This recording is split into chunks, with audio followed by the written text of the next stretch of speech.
Fala pessoal, tudo bem com vocês? Estamos aqui para observar como foi toda a semana no mercado financeiro aqui no Brasil, após uma sexta-feira muito otimista e burburinhos na segunda-feira, que acabou deixando o mercado de uma forma cautelosa entre quarta e quinta. Pois é, a semana apresentou bastante volatilidade, onde a bolsa veio para performar acima dos 137 mil pontos e acabou perdendo os 134 mil. Mas hoje tivemos notícias referente ao mercado norte-americano que acabaram animando os mercados novamente e alguns burburinhos internos ainda seguem no radar. Então vamos estar aqui agora fazendo com vocês um panorama semanal de tudo que aconteceu de 18 a 22 de agosto e também vamos observar o calendário para a próxima semana. Então tá aqui, turminha, estou colocando aqui na tela para vocês agora o IBOV, né, o gráfico do Ibovespa, que tivemos aqui uma segunda-feira que apresentou uma movimentação positiva, referente a alguns pontos sobre a guerra, né, na Ucrânia e alguns pontos que podem ajudar essa perspectiva de encerrar esse conflito. Já na terça-feira podemos observar uma condição referente à Lei Magnitsky, que vamos falar também aqui sobre os burburinhos que causaram no mercado na terça-feira, fazendo com que a bolsa pesasse mais de 2%, e na quarta e na quinta o mercado apresentou um sentimento de completa cautela. Hoje, sexta-feira, a bolsa fechou com mais de 2,5% de alta, fechando acima do fechamento da segunda-feira, né, que foi um fechamento positivo, e praticamente renovando uma nova máxima. A grande questão é que essa situação se deu por conta de uma movimentação sobre perspectivas da economia lá dos Estados Unidos, com o discurso do senhor Jerome Powell, o presidente do Banco Central norte-americano. Então observamos aqui o gráfico do Ibovespa nesta semana, que apresentou uma bela movimentação de altas e baixas, alta volatilidade, sendo ainda 2 dias de cautela. Já o mercado do dólar à vista, ele ainda vem para fechar a semana em leve alta. Na segunda e na terça tivemos uma alta para o dólar à vista e hoje ele apresentou uma correção mais expressiva. Mas mesmo assim, vem para encerrar a sua semana em tom positivo. Na segunda e na terça, o dólar apresentou movimentações fortes de compra, refletindo também a movimentação positiva das curvas de juros. Já de quarta em diante, as curvas começaram a arrefecer um pouco mais, o tom de cautela prevaleceu e o cenário macroeconômico foi mantido, em cima de toda a questão do ciclo de corte de juros que os Estados Unidos pode acontecer e, consequentemente, é um momento de queda de dólar no mundo todo. Então tá aqui, apresentei para vocês o gráfico do IBOV para vocês e do dólar futuro. Consequentemente, o dólar futuro, ele veio para fechar também, vem para fechar a semana em alta e o índice futuro para recuperar o seu prejuízo no dia de hoje. Então vou estar apresentando agora para vocês dia a dia tudo o que aconteceu no nosso mercado essa semana. Então, pessoal, temos aqui uma apresentação sobre o resumo semanal de 18 a 22 de agosto. Então, você que está chegando agora, não se esqueça de se inscrever no canal, curtir e, se acreditar que esse conteúdo pode chegar a mais pessoas, para compartilhar. Então, vamos lá. Segunda-feira, dia 18, um calendário econômico vazio. Tivemos aí a inflação dos 10 primeiros dias do mês de agosto, junto com o Boletim Focus, divulgado toda segunda-feira, a partir das 8h25, e o IBC-BR, uma prévia do PIB. Bom, não é novidade que o Banco Central vem reduzindo a projeção de inflação para o ano de 2025. E esta semana, pela 12ª semana consecutiva, o Banco Central, via Boletim Focus, informou que a inflação desse ano vem para mais uma queda, 0,10 referente à semana passada, para fechar o ano aproximadamente em 4,95. Esse foi o único ponto de alteração para o ano de 25 no Boletim Focus, observando parâmetros de PIB, câmbio e Selic. Mas quando observamos uma condição, né, do calendário econômico, onde a inflação dos 10 primeiros dias do mês de agosto apresentou uma alta, isso é um ponto que acaba refletindo o dado da inflação cheia que foi divulgado, um tempo atrás, né, onde tivemos ali um aumento relativo sobre o custo da energia, segue também ainda todo esse panorama, mas semana que vem teremos um novo dado de inflação com panorama maior e mais pontos para podermos analisar.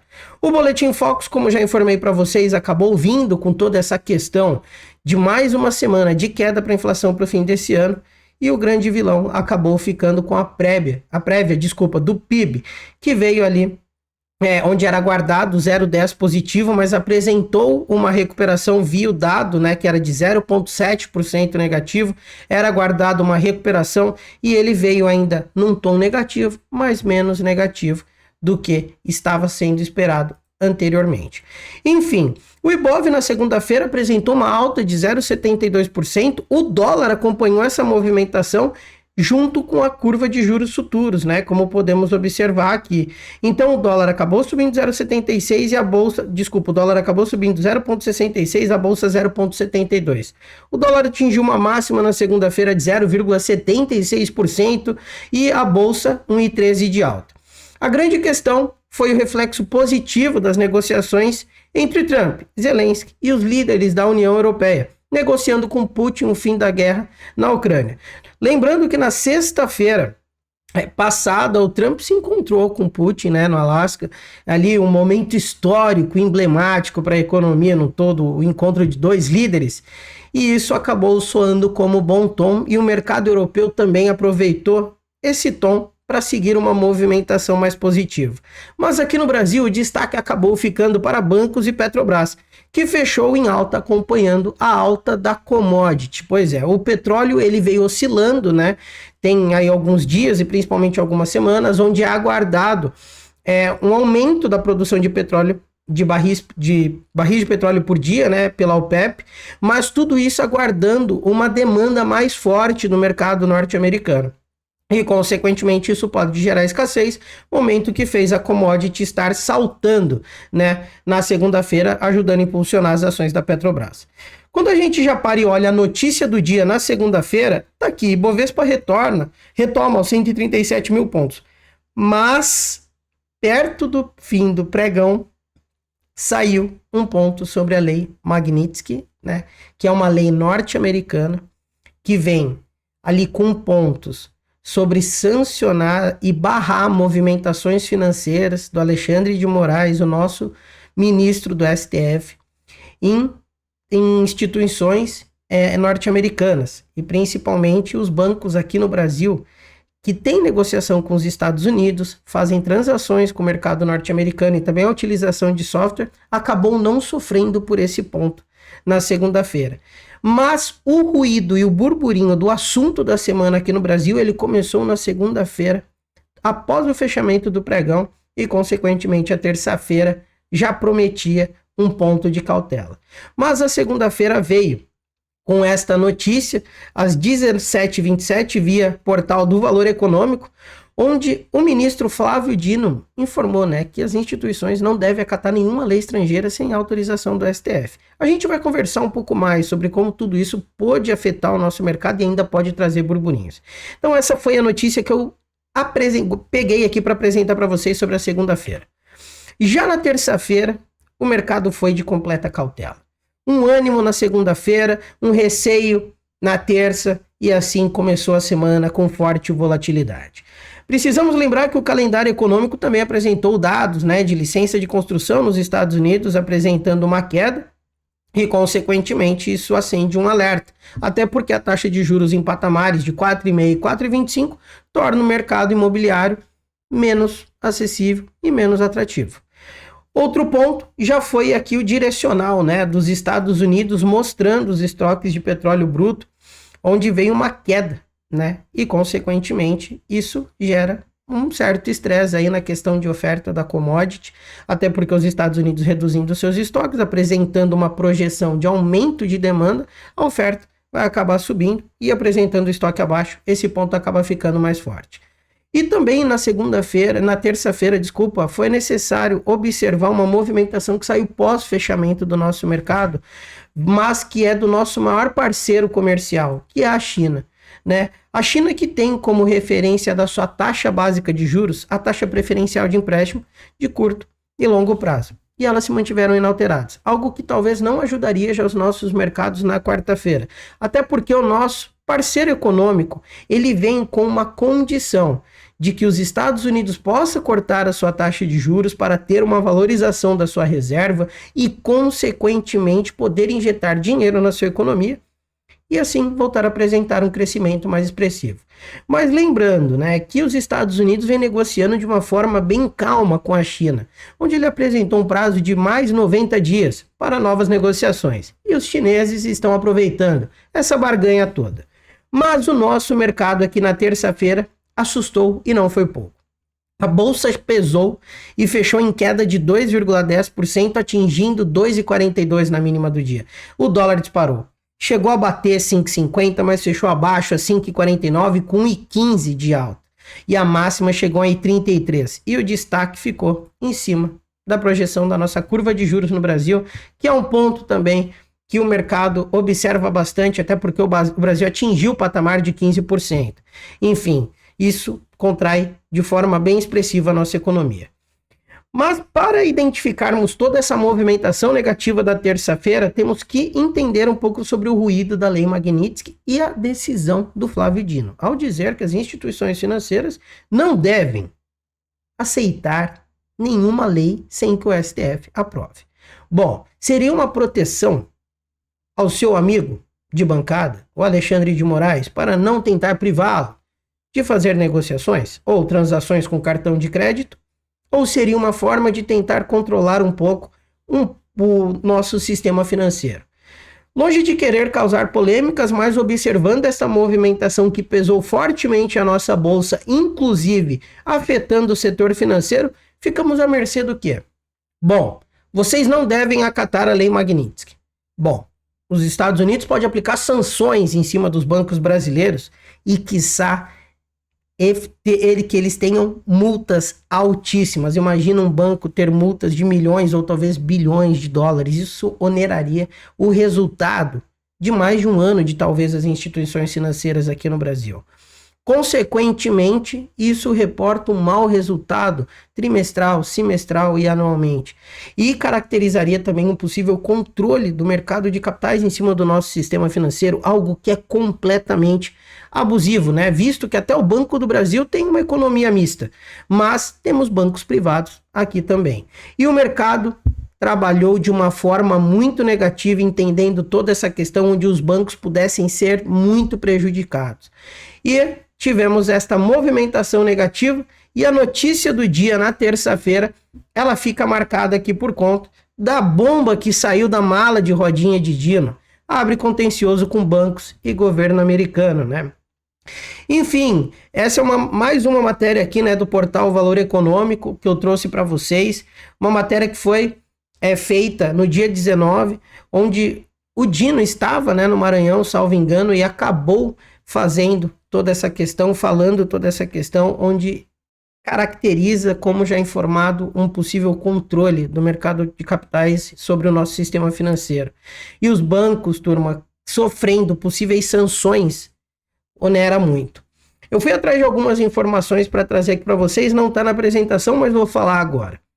Essas sanções que os Estados Unidos aplicam sobre a Lei Magnitsky desde 2009 já foram arrecadados aproximadamente 17 bilhões de dólares. Imagina o Banco Brasileiro ser taxado, né? Ser sancionado nesse ponto e ter que pagar uma multa de 500 milhões de dólares ou 1 bilhão de dólares. É algo que onera, como informei já, o resultado e toda a perspectiva de crescimento em cima de um mercado que já trabalha com uma taxa de juros restritiva. Alguns bancos na última temporada de balanço até apresentaram belos resultados, como Itaú e o Banco BTG Pactual. Mas lembrando que o Banco do Brasil ainda sofre um bom pouco por conta da questão do agronegócio. E a situação ficou pior, e ele foi o banco que apresentou a maior queda. Enfim, observando quarta e quinta-feira, mesmo com um calendário econômico um pouco mais expressivo, com mais detalhes sobre estoque de petróleo, como podemos observar, sobre a ata do FONC, discurso de membro do Banco Central, o início do simpósio econômico de Jackson Hole, eles acabaram ficando de uma forma muito neutra. Pois é, A bolsa, turma, na quarta-feira apresentou uma alta de fechou em alta de 0,17%, no seu topo atingindo 0,34%. Já o dólar acabou pesando, corrigindo a alta do dia anterior, apresentando uma mínima de menos 0,66, né? Faltou um sinalzinho aqui e fechou em queda de 0,43, mas também observando toda essa questão, né, da realização da curva de juros.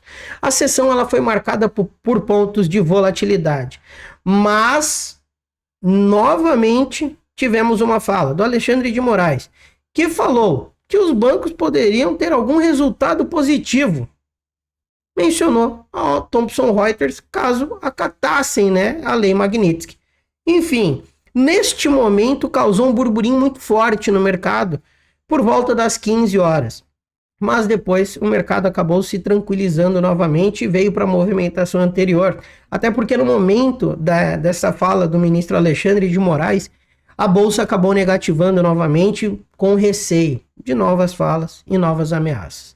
Bom, o destaque também ela acabou ficando para as ações da Petrobras, que acompanhou mais um dia a movimentação do petróleo e que o petróleo aproximadamente subiu 1,3%. Até porque, se olharmos o calendário econômico da quarta-feira, o que é possível observar? Mais uma redução do estoque de petróleo bruto e temos também, né, aqui uma redução bem expressiva do estoque de gasolina. Enfim, o homem sabe fazer negócio, né? O senhor Donald Trump. E ele não vai ficar de fora de toda essa negociação de tentar comprar um petróleo mais barato e assim demonstrar a sua capacidade de produção e ofertar o combustível mais barato em território norte-americano. Então vamos aguardar aí esse desenrolar. Lembrando então que o simpósio de Jackson Hole iniciou neste dia às 21 horas. Já trazendo para a notícia da quarta-feira, que trouxe um pouco de ruído, é o que eu acabei de mencionar com todos. A questão do Alexandre de Moraes mencionar, dizendo que bancos podem ser punidos se aplicarem sanções dos Estados Unidos a ativos brasileiros.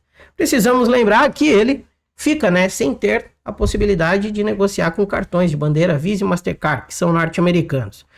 E nesta questão veio ali a primeira possibilidade dele talvez ter um cartão de uma bandeira nacional ou quiçá abrir contas, né, em cooperativas de crédito. Enfim, será que ele também vai ter que ficar sem comer o seu McDonald's ou um Burger King? O homem vai ter que ficar em casa talvez comendo bisnaguinha da Panko. Enfim, essa foi a notícia que no meio do dia, né, como eu informei para vocês, ó, no dia 20, acabou saindo por volta das 15 horas, né, foi divulgada aí às 14h21, vi o portal da Thomson Reuters e também busquei essa matéria do portal do Valor Econômico. Enfim, o setor financeiro ficou muito ameaçado durante toda essa semana. Vamos observar a quinta-feira, onde também tivemos mais um dia de demonstração de cautela no nosso mercado. O medo sobre a lei Magnitsky e novidades que pudessem afetar o setor financeiro e diminuir ainda um pouco mais a nossa credibilidade jurídica, a bolsa na quinta, diferente da quarta, já apresentou uma queda, que não foi relevante. Foi de 0,12%, onde atingiu a mínima, né? Desculpa. Onde atingiu a mínima aqui.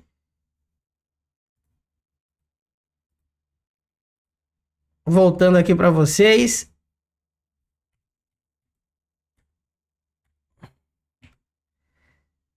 Tá aqui, voltando aqui agora para vocês.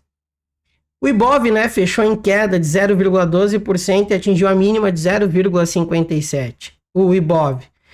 Então, turma, a semana que começou segunda-feira otimista, terça-feira cautelosa, na quarta-feira tivemos uma movimentação bem estável, na quinta segue essa movimentação sem demonstração de apetite por risco e também sem uma realização mais expressiva de toda essa movimentação. E temos aqui o dólar que acabou fechando inclusive no 0 a 0, né? O Ibov pesou 0,12, atingiu a mínima de 0,57, o dólar fechou 0,01 de alta, não é nada, mas atingiu uma máxima de 0,37. Os juros futuros acabaram estáveis nesta sessão de quinta-feira. Como podemos observar aqui também esta leitura do mercado sobre os pedidos de seguro-desemprego lá nos Estados Unidos. Esse é um ponto que a gente vai falar já aqui na sexta-feira referente a toda essa movimentação. Por quê? Temos aqui uma condição do mercado de trabalho nos Estados Unidos estar arrefecendo, visto até esse dado da quinta-feira que tivemos uma redução das vagas, o que caracteriza o aumento dos pedidos de seguro-desemprego. Isso demonstra que o governo, o Estado, vai ter que acabar ajudando toda essa condição. E é algo que não acaba ajudando muito, principalmente com essa taxa de juros alta. E os Estados Unidos têm a condição de começar a pensar de uma forma mais expressiva, assim como pensou hoje, na sexta-feira, a condição de cortar a taxa de juros e incentivar a indústria para um aumento na geração de empregos e assim aquecer de uma forma mais expressiva o mercado de trabalho. Junto com esses dados, tivemos prévias de PMI lá nos Estados Unidos. O PMI industrial, mesmo com a taxa de juros em tom mais contracionista, acabou ficando positivo e acima de 50. E tivemos uma alta referente ao dado anterior. O PMI composto também subiu e o de setor de serviços apresentou um arrefecimento referente ao anterior, mas acima do que era a projeção. E observando os dados de venda de casas usadas aqui, tivemos uma movimentação e uma variação positiva de negativo para positivo, e esse dado acabou sendo complementado. Enfim, tivemos, então, retomando antes de iniciarmos a sexta-feira, onde era guardado um único ponto do calendário econômico. Segunda-feira em alta, terça-feira, 0 pontos sobre ativo de risco, 0 interesse sobre correr risco no mercado, forte queda da nossa bolsa. Quarta, momento cauteloso. Quinta, outro dia com muito receio. E para encerrar esta movimentação, temos aqui a condição de que veio o primeiro ponto, de que o Banco do Brasil acabou bloqueando o cartão de crédito de Moraes por causa da Lei Magnitsky. Esse é um ponto que, na minha opinião, caracteriza duas visões. Se os bancos acatarem a lei norte-americana, o que eles têm a perder? Ou o que eles têm a ganhar? Acatando, na minha opinião, eles têm a ganhar um ponto positivo com o mercado, de que não quer sofrer prejuízos, não quer ter dificuldade em negociações e muito menos a chance de serem multados, né, por alguns pontos. E, enfim, de apresentar toda essa condição bem expressiva ou aguardar alguma decisão interna do que o nosso STF pode acabar fazendo. E o Banco do Brasil, inclusive, abre até o que poderia ser uma jurisprudência, né, de outras instituições financeiras, talvez, ter esta mesma atitude. E veio aqui que o Banco do Brasil bloqueia o cartão de crédito de Moraes por causa da Lei Magnitsky e acaba oferecendo, né, um cartão da bandeira Elo, do grupo Elopar. E vendo toda essa condição, o grupo Elo, ele é controlado pelo BB, Bradesco e Caixa, como vocês podem ver aqui na matéria. Mas procurado, né, pela mídia, o Banco do Brasil não acabou se manifestando, informando qual que era a bandeira norte-americana do cartão bloqueado do ministro Alexandre de Moraes. Mas isso já demonstrou um tom de posição, de que o banco, ou talvez os bancos acarretem a tomar a mesma decisão de não aceitar toda essa condição interna a fim de prejudicar o resultado da empresa e assim acabaram onerando, né, tendo uma descredibilidade perante os seus investidores. Bom, esta foi a movimentação da quinta-feira e chegamos então ao dia de hoje para encerrarmos essa semana. O calendário econômico estava vazio. Não tinha nenhum ponto expressivo. A questão era aguardar o Sr. Jerome Powell, presidente do Banco Central norte-americano, às 11 horas, para iniciar o seu discurso no simpósio econômico de Jackson Hole. Enfim, como vocês podem observar aqui, a bolsa fechou em forte alta, pessoal. Temos aqui um Ibov que fechou com 2,57, atingindo máxima de 2,64. O dólar pesou 0,82, atingiu a mínima de mais de 1% e os juros futuros também acabaram pesando 0,89, né? Teve um errinho aqui da vírgula. Enfim, são pontos aí que temos que observar por conta de um possível ciclo econômico muito expressivo que esteja para acontecer, que é o corte da taxa de juros nos Estados Unidos, algo que acarreta uma desvalorização global do dólar, porque vai ter mais moeda norte-americana circulando no mercado, e também o Brasil, que tende a se beneficiar, né, por ações descontadas e a nossa taxa de juros real, que trabalha aproximadamente em 9,77. A nossa taxa de juros ficando alta e, consequentemente, o reflexo é a queda da inflação. E isso faz a taxa de juros real subir, não por mais aumentos da Selic, e sim pelo arrefecimento da nossa inflação. Mas o destaque fica para toda essa entrada do fluxo aqui no Brasil, caracterizando também movimentações com os nossos parceiros, né? A China vem com aquele ponto que eu mencionei no começo, de ter uma valorização da sua reserva patrimonial e assim voltar a comprar mais do Brasil. Enfim, temos aqui o momento mais esperado do dia, que era o discurso do Powell, no simpósio de Jackson Hole. Trouxe aqui alguns pontos para vocês, onde ele reconheceu que o crescimento da força de trabalho desacelerou referente a pontos de imigração lá nos Estados Unidos. O PIB no primeiro semestre acabou desacelerando de uma forma bem significativa, mas pontos sobre tarifas ainda era aguardado para ver o tamanho impacto na inflação lá nos Estados Unidos. Até porque o Trump tomou essa medida em abril, veio para uma nova janela de negociação, inclusive foi onde o Brasil teve um aumento de 10% mais 40%, totalizando 50% de taxa. E o Trump que também foi negociando, né, com diversas nações, como a Europa e também o Japão. Inclusive, esses acordos não foram só caracterizados por uma taxa mais flexível, e sim pela injeção de dinheiro de bilhões de dólares que a nação europeia e também a economia japonesa vai realizar no estado norte-americano. E o ponto sobre as tarifas, né, e a inflação que temos, que eles têm, né, na verdade, lá nos Estados Unidos, foi observado mais uma questão de curto prazo. Vendo toda essa questão de curto prazo, não caracteriza a necessidade de talvez manter a taxa de juros mais alta por mais tanto tempo. Lembrando que os Estados Unidos subiu a taxa de juros em 22 e 23, já são aí 2 anos com as taxas a esses patamares extremamente restritivos. E, consequentemente, isso acaba pressionando a economia de uma forma mais expressiva.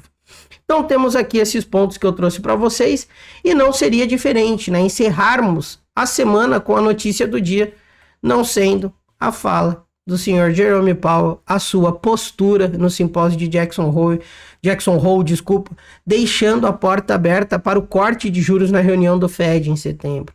Consequentemente, os mercados se animaram, e não foi só aqui no Brasil que toda essa movimentação foi observada.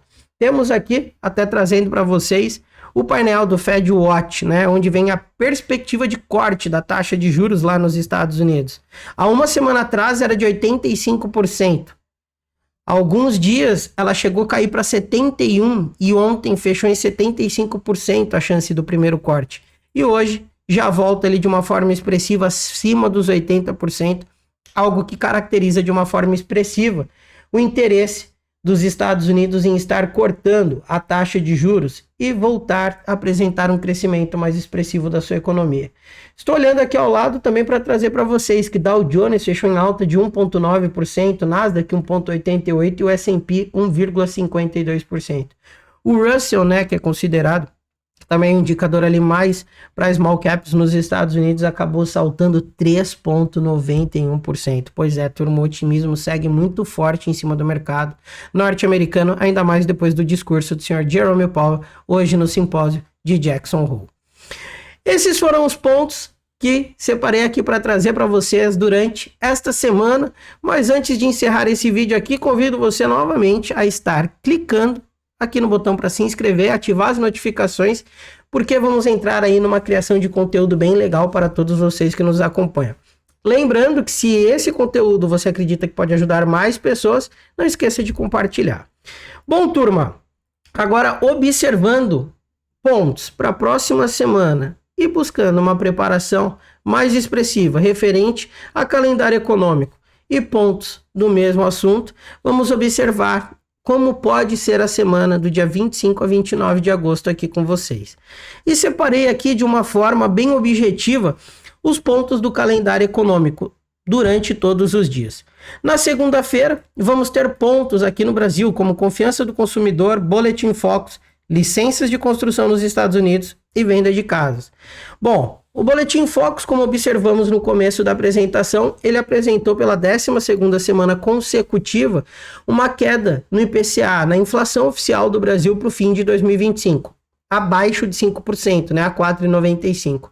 Não é nenhuma novidade que se o mercado vier com mais essa projeção, mais essa semana com queda de inflação, os mercados podem animar. E a curva de juros pode começar a ter até uma correção mais expressiva. E não podemos deixar de mencionar que esse tipo de assunto vai sim trazer pontos de interesse, né, ou burburinhos de que talvez o Brasil possa estar próximo do corte da taxa de juros. Mas vale lembrar que o teto da banda da inflação é de 4,5% e que ainda estamos distante, visto uma inflação que está acima de 5%. Já lá nos Estados Unidos, os dados não prometem tanta volatilidade, na minha opinião, mas obviamente vai continuar caracterizando o reflexo da taxa de juros em patamares restritivos, a questão do mercado imobiliário também trabalhar de uma forma, né, mais contraída. Observando já na terça-feira, temos um dado que pode trazer maior volatilidade, né? Que seria o IPCA 15, a prévia da inflação oficial aqui no Brasil, e teremos pedidos de bens duráveis nos Estados Unidos, algo que, na minha opinião, caracteriza muito como é que está a indústria, né? Porque se está tendo adesão maior de pedidos de bens duráveis, a indústria está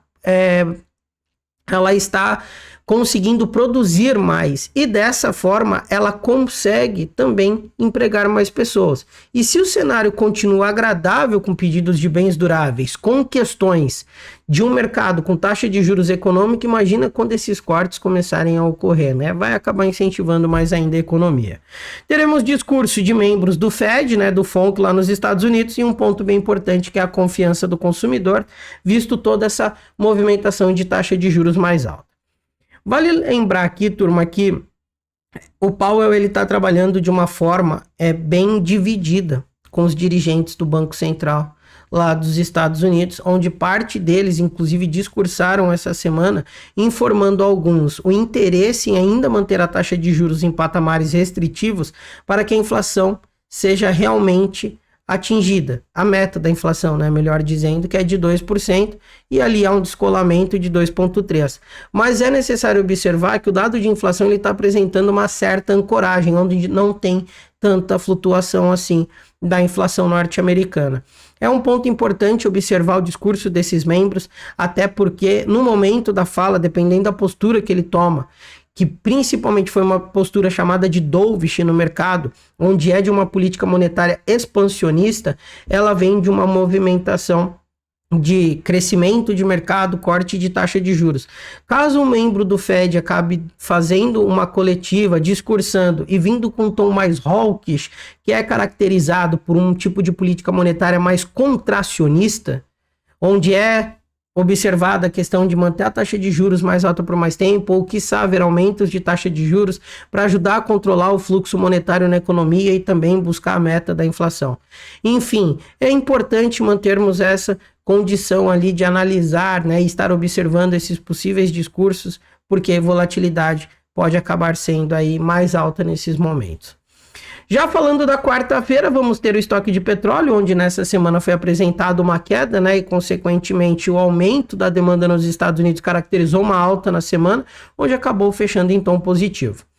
Já na quinta e na sexta vamos ter um calendário econômico bem expressivo, tá? Vamos ter aqui o IGPM, conhecido como a inflação do aluguel aqui no Brasil, e teremos prévia de dado de inflação oficial e PIB dos Estados Unidos. Vocês lembrarem parte do texto que eu li sobre o Jerome Powell e o seu discurso, ele fala, né, sobre a inflação e também sobre o PIB, né, que começa a apresentar uma contração, algo que não é interessante para a economia. Enfim, todos esses pontos de uma forma previamente serão apresentados na quinta-feira, junto com pedidos de seguro-desemprego, que acabou crescendo nesta semana, e aqui no Brasil teremos o CAGED. Vale atenção aqui no CAGED porque acaba sempre alterando a agenda da divulgação da geração de emprego aqui no Brasil. E o CAGED normalmente acaba tendo essa alteração. Vamos ficar atento porque normalmente acaba sendo ou no dia seguinte, no caso aqui na sexta-feira, ou na segunda-feira. Vamos ficar de olho.